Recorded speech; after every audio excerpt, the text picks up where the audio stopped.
She demanded I pay for her sister's BBL surgery. She's depressed about her body. Be a good brother-in-law, I replied. Not my problem. Then I bought myself a new truck with that exact amount of money. The screaming voicemail when I pulled up in the driveway. Man, where do I even start with this crazy story? The main confrontation happened about 6 weeks ago, but this whole situation has been building for almost a year. Quick background. I'm 31M, married to Amanda, 28F, for 2 years now. I work in logistics, making decent money around $85K per year. Amanda works part-time at a vet clinic, making maybe $25K. We split household expenses proportionally based on income, so I pay about 75% of everything. Amanda has this sister named Bree, who's 24, and honestly a complete train wreck. Dropped out of community college 3 times, lives with different guys every few months, has never held a job for more than 6 weeks. Classic case of someone who thinks the world owes her everything, but doesn't want to work for anything. Bree's always been jealous of people who have their stuff together. Makes snide comments about my truck being too fancy or our apartment being in a nice area. Like, sorry, I chose to finish college and build a career instead of partying until I was 24 with nothing to show for it. The plastic surgery obsession started about 8 months ago. Bree became convinced that her problems would disappear if she just got a Brazilian butt lift. Spent hours on Instagram looking at before and after photos, talking about how much better her life would be with a bigger butt. Amanda initially tried to talk sense into her, explaining that surgery wouldn't fix her underlying issues, that she needed to focus on getting stable employment and working on herself mentally before thinking about cosmetic procedures. Bree wasn't hearing any of it. Then Bree started the research phase, found a clinic in Miami that specialized in BBLs, looked up financing options, read horror stories about botched surgeries. The whole thing became her full-time obsession. Every conversation somehow circled back to this surgery she couldn't afford. The procedure she wanted cost $15,000. Bree had maybe $300 in savings and credit cards that were already maxed out from previous shopping sprees. No legitimate financing company would approve someone with her credit score and employment history for such a large loan. That's when she started hitting up family members for money. Asked her dad, who's retired and lives on Social Security. Hit up aunts and uncles who barely know her. Even tried to set up a GoFundMe with an emotional story about self-esteem and confidence, but it barely got any donations. Amanda felt bad watching her sister get rejected by everyone, but understood why nobody wanted to fund such an expensive elective procedure for someone so irresponsible. Bree had burned bridges with most of the family by borrowing money and never paying it back. 3 months ago, things escalated. Bree started showing up at our apartment crying about how depressed she was about her body, how she couldn't even leave the house because she felt so ugly. Amanda would comfort her while I mostly stayed out of it. The emotional manipulation was pretty obvious to me, but Amanda has a soft spot for her sister. She'd grown up protecting Bree from their parents' criticism and felt responsible for her happiness even as adults. Classic enabler behavior. Bree began dropping hints about how successful I was and how $15,000 was probably nothing to someone with my income. Comments about how family helps family and how she'd never forget someone who believed in her dreams. I saw exactly where this was heading. Then came the direct asks. Bree would corner me when Amanda was in the bathroom or getting ready for work, begging me to loan her the money, promising she'd pay me back as soon as she got on her feet. When I said no, she'd start crying and guilt-tripping. I told Amanda about these conversations, and she agreed that lending Bree money would be a bad idea. Her sister had borrowed money from Amanda before and never paid any of it back. Even small amounts like $50 for gas would disappear into whatever crisis Bree was having that week. But Amanda also felt guilty seeing her sister so desperate and depressed. Started suggesting maybe we could help with a small portion of the cost or research payment plans. I shut that down immediately. $15,000 was a significant chunk of our savings, and I wasn't risking it on elective surgery for someone with zero financial responsibility. 2 months ago, Bree changed tactics. Started bringing Amanda articles about the psychological benefits of cosmetic surgery. Stories about women whose confidence improved after BBLs and how it changed their whole life outlook. Subtle manipulation disguised as educational material. She also began involving their mom in the campaign. Their mother felt guilty about not being able to help financially and started pressuring Amanda to find a solution. Family dinners became awkward with everyone tiptoeing around the elephant in the room. The mom even called me directly asking if there was any way we could help Bree achieve her dream. I explained that $15,000 wasn't pocket change for us, and that Bree needed to earn the money herself or find realistic alternatives. The mom wasn't happy with that answer. Amanda started getting more pressure from her family about being selfish with our money, while her sister suffered. Her mom would make comments about how when she was young, families helped each other through tough times.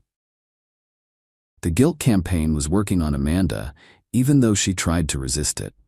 A month ago, Bree escalated to showing up at Amanda's work a couple times crying and asking to talk privately. Her coworkers felt bad for Amanda dealing with family drama, and some even suggested we should help if we could afford it. The public pressure was building. That's when Bree played her ace card. Claimed she was having suicidal thoughts because of her body image issues, and that the surgery was the only thing keeping her going. Amanda came home panicked, thinking her sister might actually hurt herself over this situation. I pointed out that threatening suicide to get money for cosmetic surgery was textbook emotional manipulation. That if Bree was really having mental health issues, she needed therapy, not a BBL. Amanda agreed logically, but emotionally was still scared for her sister. The family meeting happened 3 weeks ago. Bree, her mom, and Amanda sat me down to present their case for why I should fund the surgery. They had payment plans, researched clinic reviews, and testimonials about life-changing results. It was like a sales presentation. Bree cried about how this was her chance to finally feel confident and build a better life. Her mom talked about family responsibility and how successful people should lift up those struggling. Amanda mostly stayed quiet, but I could tell she wanted me to agree. I listened to the whole pitch, then calmly explained my position. $15,000 was a significant amount of money that we'd worked hard to save. Bree had never shown financial responsibility and had no realistic plan to pay us back. This wasn't an emergency medical procedure, it was an elective cosmetic surgery. The room went silent for a moment, then Bree exploded. Started screaming about how selfish I was and how I didn't understand what it was like to feel ugly every day. Called me heartless and said I was keeping her from happiness because I was cheap. Her mom jumped in, saying I clearly didn't care about family and that $15,000 meant nothing to someone making my salary. Amanda tried to calm everyone down, but the damage was done. The meeting ended with Bree storming out and her mom giving me dirty looks. That night, Amanda and I had a serious conversation about boundaries and financial priorities. I explained that giving into this kind of manipulation would set a dangerous precedent with her family, that we'd become the bank for every scheme or crisis Bree cooked up in the future. Amanda understood my perspective, but was torn between supporting her husband and helping her sister. We agreed that our financial goals came first, and that Bree needed to find another solution. I thought the matter was settled. I was wrong. Last week, Bree showed up at our apartment with a new strategy. She'd found a clinic that offered a small cash discount and was presenting this as a compromise, like she was doing us a favor by finding a way to save money. When I still said no, she lost her mind completely, screamed that I was ruining her life and that she'd never forgive me for keeping her from her dreams. Said I was a terrible brother-in-law and that Amanda deserved better than someone so selfish. Amanda defended me, which made Bree even angrier. She accused Amanda of choosing money over family and said their dead grandmother would be ashamed of how materialistic we'd become. Really pulled out all the stops with the emotional manipulation. The final confrontation happened 5 days ago. Bree came over with printed photos of the results she wanted and a detailed plan for how the loan would work. She'd apparently spent hours crafting the perfect argument to change my mind. She laid out the photos and started her pitch about how this surgery would transform her self-esteem and give her the confidence to finally succeed in life. How she'd be able to get better jobs and relationships once she felt good about her body. The whole thing was delusional, but she clearly believed it. When I remained unmoved, she switched to anger mode, told me I was heartless for watching her suffer when I could easily solve her problems. That $15,000 was nothing to me but everything to her. That being a good brother-in-law meant supporting family dreams. I finally had enough and told her exactly what I thought. That her problems weren't caused by her body, they were caused by her attitude and poor choices. That no amount of plastic surgery would fix someone who refused to take responsibility for their life. That she needed therapy, not a BBL. Bree absolutely lost it. Started screaming about how I didn't understand anything, and how dare I lecture her about responsibility. Called me every name in the book, while Amanda tried to calm her down. The neighbors probably thought someone was being murdered. After she left, I made a decision. Went online and started looking at truck dealers. I'd been driving a 10-year-old pickup that was starting to have issues and had been thinking about upgrading. Found a nice F-150 with all the features I wanted for exactly $15,200. The next morning, I went to the dealership and put a deposit down on the truck. Called Amanda from the dealership to let her know I was making a big purchase with our savings, since she'd asked me to think about what we really needed the money for.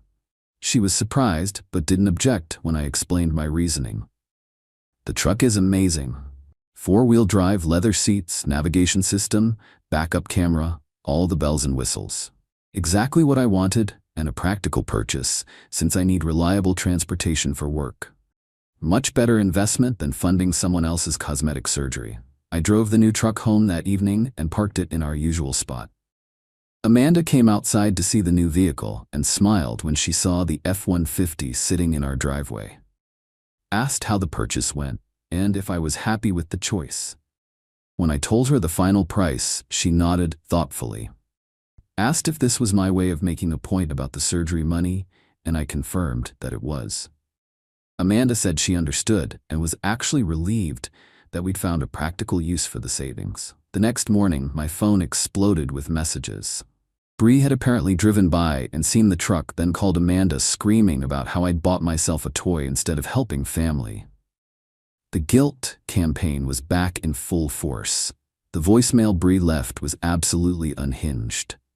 20 minutes of sobbing and screaming about how I'd destroyed her dreams and ruined her life. How I'd chosen a stupid truck over her happiness and how she'd never forgive me. She threatened to tell everyone what kind of person I really was. Amanda was getting calls and texts from her mom and other relatives who'd heard about the truck purchase. They were painting me as the villain who'd rather have material possessions than help a struggling family member. The pressure campaign was intense. But here's the thing. The truck purchase actually proved my point perfectly. Bree's reaction showed that she'd never really accepted my no as final. She'd been waiting for me to change my mind, and when I spent the money elsewhere, it confirmed that her dreams weren't going to happen. If I'd really believed she would pay me back, then spending the money on something else would have been fine.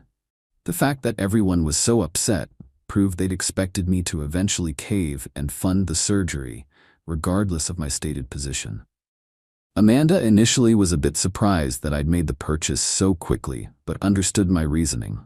The truck was something we actually needed and would benefit from for years. It was a practical use of our savings, unlike cosmetic surgery for someone else. The family pressure continued for about a week. Guilt trips about how heartless I was and how Bree was now more depressed than ever. Her mom even suggested I sell the truck and give Bree the money, which was completely ridiculous. I stood firm on my decision. Explained that our money was ours to spend as we saw fit, and that Bree's financial problems weren't our responsibility.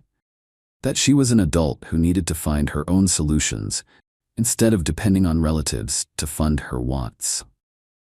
Amanda eventually came around to supporting my position, realized that giving in to this demand would have opened the floodgates for future requests. That we'd never have any financial security if we became the family bank for every crisis or scheme. The aftermath has been interesting to watch. Bree apparently tried to get a loan from several questionable places and was turned down due to her credit and employment situation. Reality finally started setting in about her financial limitations. She's now working at a fast food restaurant, trying to save money for the surgery herself. It'll take her about 3 years at her current savings rate, assuming she doesn't spend the money on other things. My guess is she'll find some new obsession before then. The family drama has mostly died down, though. I'm still getting occasional guilt trips about ruining Bree's self-esteem. Some relatives have stopped speaking to me, but honestly, that's probably for the best. I don't need toxic people in my life. Amanda and I are stronger than before after working through this situation together. She's learned to set better boundaries with her family, and I've shown that I won't be manipulated into poor financial decisions. Our marriage is more solid now. The truck has been great. Reliable transportation with good resale value, unlike cosmetic surgery, which has zero return on investment. I drive past Bree's work sometimes and wave from my comfortable leather seats. She pretends not to see me, but I know it bothers her. Some people think I was cruel for buying the truck right after refusing to help with the surgery. But I disagree. My money, my choice. If Bree wanted control over how that $15,000 was spent, she should have earned it herself. The whole experience taught me that family members who only contact you when they need money aren't really family at all. They're just people who happen to share DNA and feel entitled to your resources. Real family respects boundaries and doesn't manipulate through guilt. Bree's still posting about the surgery on social media, asking for donations and sharing sad stories about her body image. The GoFundMe has raised about $200, mostly from people who don't really know her. Reality is harsh when you can't manipulate people effectively. Amanda's relationship with her family will never be quite the same, but that's probably healthy. She's learned that supporting her sister doesn't mean enabling poor decisions. That sometimes the kindest thing you can do is let someone face natural consequences. I'm planning to keep the truck for at least 10 years. So I'll have a constant reminder of the time I chose practical investment over family manipulation. Every time I start it up, I'm reminded that standing firm on principles has rewards. Bree occasionally tries to restart the conversation through Amanda, but I'm done engaging. She had her chance to present her case, and I made my decision. No amount of crying or guilt tripping will change the outcome now. The truck gets great gas mileage and has all the features I wanted. Much better purchase than funding someone else's unrealistic dreams. Sometimes the best investment you can make is in your own peace of mind and financial security. Life lesson learned. When family members try to guilt you into poor financial decisions, the best response is to show them better uses for that money. Actions speak louder than words, and my truck speaks volumes about priorities. Still getting occasional angry messages from Bree's friends who've only heard her side of the story. I don't bother responding because you can't reason with people who think emotional manipulation is a valid fundraising strategy. Some battles aren't worth fighting. The truck will probably outlast Bree's obsession with cosmetic surgery. By the time she saves enough money for the procedure, she'll probably want something completely different.